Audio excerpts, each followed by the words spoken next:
Hello, boys and girls. Today we're going to read The Sign of the Beaver, starting with chapter 4. It was hard to be deprived of the hunting. Now, whenever he went into the forest, the squirrels and the rabbits frisked about boldly, knowing perfectly well he had no gun in his hands. Once he was certain that he could have had a good shot at a deer. Instead, he went fishing, and he knew he ought to be grateful that creek and that pond could provide all of the food that he needed, even though fish did not stick to his ribs the way like a good meat stew. Here and there in a sunny spot, he discovered a patch of blueberries. Gradually, his spirits rose again. The July weather was perfect. The flies and the mosquitoes were less bothersome. He began to count the days ahead instead of the ones he had notched. 2 or 3 more sticks and his family would be here. The corn was growing taller.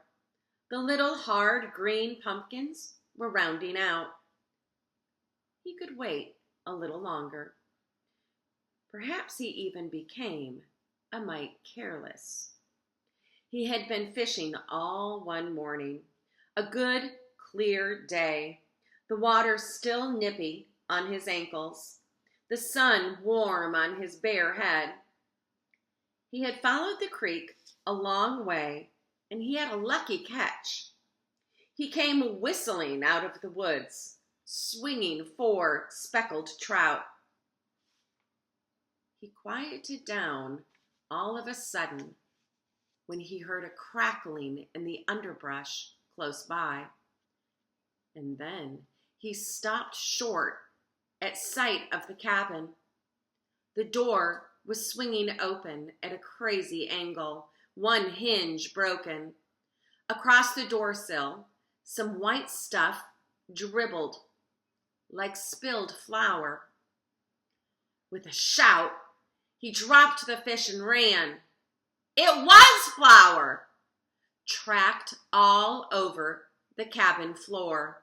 The sack ripped open and dragged across the room. The cabin was in shambles. The stools overturned. The shelf swept bare. The precious molasses keg upside down on the floor and empty. Ben must have come back. For a moment, hot sparks of anger drove every sensible thought out of his head.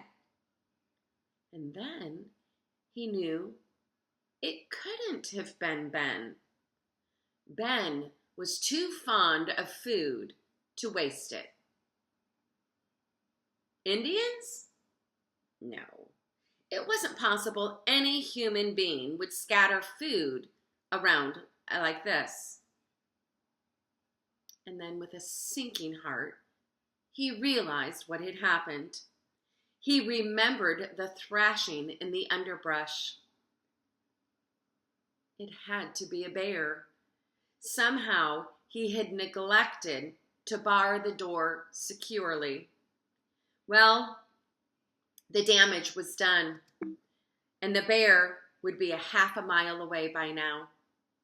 Helpless with fury at his own carelessness, he stood for some time in the middle of the cabin, unable to pull his wits together.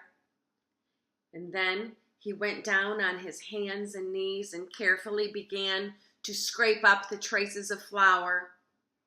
After a time, he gave up. The best he had managed to salvage was 2 handfuls of gritty, unappetizing meal, even though he took the good pewter spoon and dug into the hollows of the dirt floor. After a time, he felt hungry enough to remember the fish. Half-heartedly, he cleaned them, and he blew up the fire and roasted them. He found a few grains of salt left in the bin to sprinkle on them. He would have to make the best of it. He wouldn't starve as long as he had a fishing line, but tomorrow he would not even have salt. Chapter 5. Day after day, he kept remembering the bee tree. He and his father had discovered it weeks ago. High in the tree, at the swampy edge of the pond, they had called the loon pond, the bees were buzzing in and out of an old woodpecker hole. Matt had thought that they were wild bees, but his father said no. There were no bees at all in America until the colonists brought them from England. This swarm must have escaped from one of the river towns. Bees were better left alone, Pa said. He felt he could scarcely endure another meal of plain fish. He was hungry for something a bit tasty. Knowing so well his fondness for molasses, his mother had persuaded them to carry that little keg all the way to Maine when his father would have gone without. She would have smiled to see him running his finger round and round the empty keg like a child licking the last drop that the bear had missed. Well, now he couldn't stop thinking about that honey.